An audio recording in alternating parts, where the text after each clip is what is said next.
जो उनसी चौथी चीज़ अब आपने करनी है, अब चौथी चीज़ है जो आपने एक्टिविटीज़ को लेके चलना है, जो आपने बच्चे के साथ अब काम करना है, बच्चे को बिठाना शुरू करना है, बच्चे के साथ घर में काम शुरू करना है। इसमें अब आपको जो चीज़ रिक्वायर होगी, इसमें अब आपको कुछ एजुकेशनल टॉयज़ रिक्वायर होते हैं बच्चों के साथ काम करने के लिए। अब एजुकेशनल टॉयज़ कौन से लें? पेरेंट्स का सबसे पहले क्वेश्चन ये होता है कि हमें तो यही नहीं समझ आती हम कौन से लें।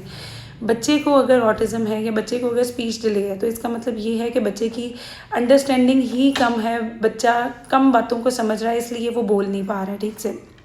तो उसके लिए जो चीज़ सबसे ज़्यादा इंपॉर्टेंट है, आप किसी भी अच्छे टॉय स्टोर पे जाएंगे, वहाँ पे आप देखेंगे कि नॉर्मली जो एजुकेशनल टॉयज़ हैं उनके ऊपर एज रेंज लिखी होती है। अगर आपके बच्चे की उम्र 4 साल है, तो आपने उससे 1 साल या 2 साल पीछे, 1 से 2 साल की आपने विंडो रखनी है कि आपने 1 से 2 साल पीछे वाले एजुकेशनल टॉयज़ उसके लिए बाय करने हैं और वो इंट्रोड्यूस करने शुरू करने हैं। फॉर एग्जांपल, अगर आपका बच्चा 4 साल का है, तो उसके लिए आप 2 से 3 साल की एज रेंज की जो उनसे विंडो के टॉयज़ होंगे वो आप इंट्रोड्यूस करके उसके थ्रू एक्टिविटीज़ करवाएंगे। हम एज अ पेरेंट या कुछ थेरेपिस्ट भी मैंने देखा है कि ये गलती करते हैं कि अगर बच्चे की 4 साल की उम्र है, तो उसके साथ जो टॉयज़ इंट्रोड्यूस कर रहे होंगे वो कर रहे होंगे 5 साल के बच्चे वाले, 6 साल के बच्चे वाले। क्योंकि हमें ये चीज़ एक नॉर्मल प्रैक्टिस में, हम किसी भी टॉय शॉप में जाते हैं, जो चीज़ देखने में पसंद आ रही है हम वही किसी को गिफ्ट दे देते हैं कि वही अपने बच्चे के लिए ख़रीद लेते हैं।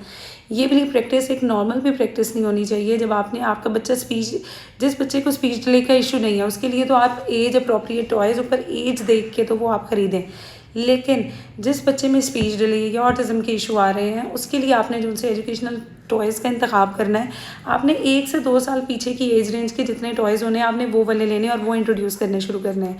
अब इसमें भी एग्जाम्पल के तौर पे मैं अगर आपको बताऊं कि फॉर एग्जांपल किचन सेट हो गया, आपने वो लेना है, फ्रूट कटिंग एक्टिविटी होती है आप वो ले लेंगे, फार्म एनिमल्स बोर्ड होते हैं आप वो ले लेंगे, ABC बोर्ड होते हैं, 1 2 3 बोर्ड होते हैं आप वो ले लेंगे।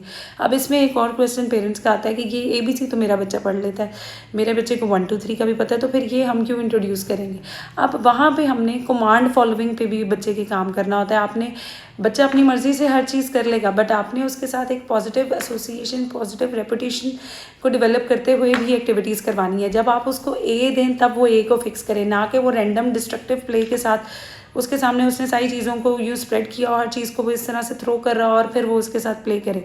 प्ले आपका कंस्ट्रक्टिव प्ले होना चाहिए। 1 बाय 1 आप चीज़ों को इंट्रोड्यूस करें और फिर उसको करवाएं। जब आप एक एक्टिविटी को कंक्लूड कर लें, एक टॉय को कंक्लूड कर लें, तब दूसरे की तरफ मूव किया करें। ये भी गलती ना किया करें कि अगर आप अब इस वीडियो को देखने के बाद 5 टॉयज़ अपने बच्चे के लिए ले आए तो वो 5 के 5 बच्चे को देख के तो बिठा दिए। No, just give 1 toy at a time और उसका भी एक ऑब्जेक्ट परफॉर्म करने के लिए दें। जब वो एक्टिविटी कंक्लूड हो जाए उसके बाद दूसरे टॉय को इंट्रोड्यूस किया करें।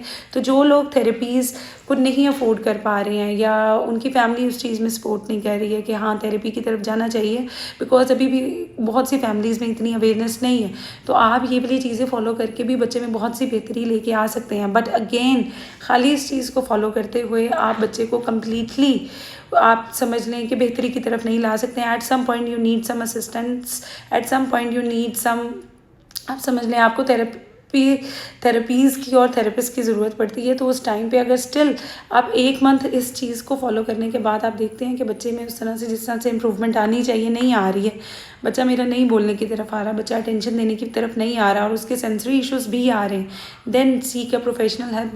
देन इसका मतलब ये है कि आपके बच्चे को अंडर सुपरविजन उसको थेरेपी सेशंस रिक्वायर है।